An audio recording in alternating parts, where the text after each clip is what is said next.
হারুন ভাই, এইটি হলো আমার মায়া কাজল। নিজের মায়া বইলা কইতাছি না, আমার মায়াটা কাজে কর্মে লেখাপড়ায় সব দিক দিয়ে ভালো।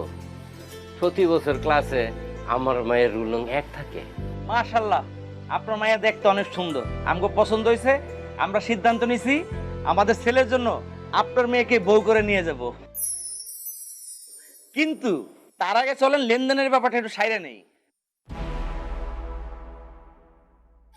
লেনদেন মানে বুঝলাম না তো ভাই। আরে লেনদেন মানে আপনার মেয়েকে আমার ছেলের বউ করে বাড়িতে নিয়ে যাব।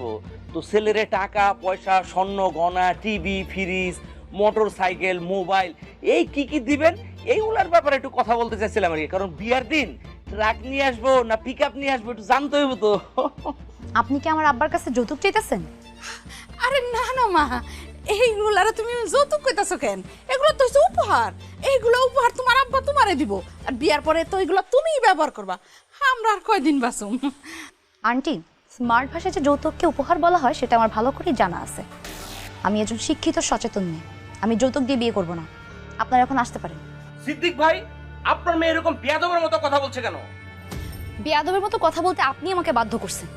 আপনার কত বড় সাহস, আপনি আমার আব্বার কাছ থেকে যৌতুক চাইতেছেন? আপনাদের ভাগ্য ভালো আমি আপনাদেরকে পুলিশে তুলে দেইনি। আমি যথেষ্ট ভালো আচরণ করতেছি।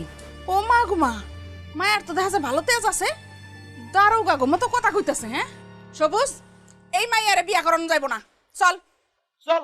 দাঁড়াও আব্বা, কাজলরে আমার খুব পছন্দ হয়েছে। আমি যৌতুক ছাড়াই কাজলরে বিয়ে করতে চাই।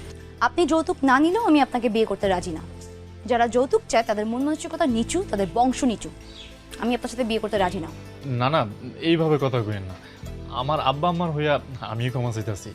আপনারা আমি বিয়ে করব, যৌতুক তো লাগবেই না। চাচা, বিয়েতে যত টাকা খরচ হয় দরকার পড়লে আমি দিব।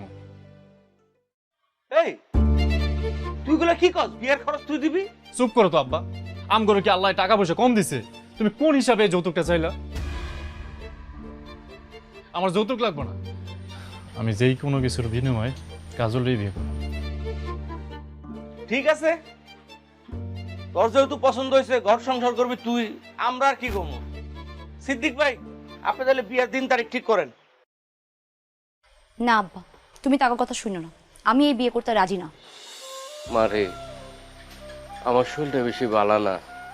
তোর মা মারা গেছে আজকে অনেক দিন হয়ে গেছে।